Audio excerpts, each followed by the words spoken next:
ఈ రోజు హఠాత్తుగా పుట్టుకొచ్చిన ప్రేమ నా మీద కాదు, నా డబ్బు మీద.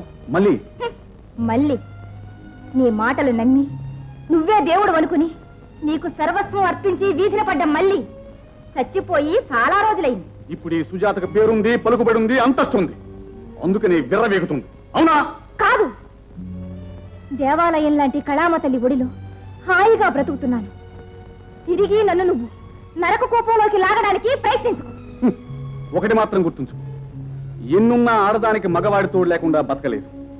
బతికినా అది బతుకు కాదు.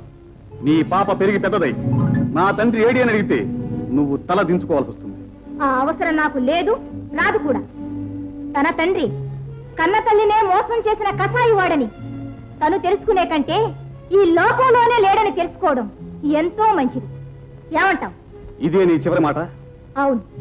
నువ్వు ఆవేశంలో మాట్లాడుతున్నావు. లేదు, బాగా ఆలోచించి మాట్లాడుతున్నాను. నువ్వు ఇక వెళ్ళొచ్చు. ఓకే.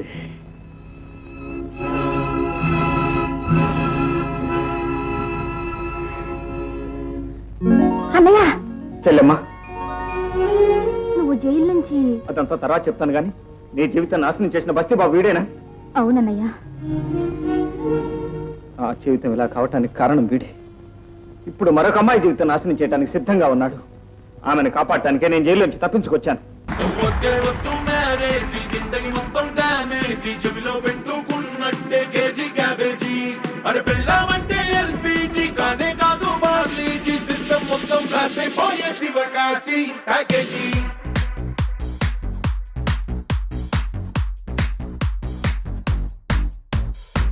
అమ్మోరు తల్లిరో బొమ్మాలి టూపురో నరకాన పెట్టి నన్ను చంపేస్తానే.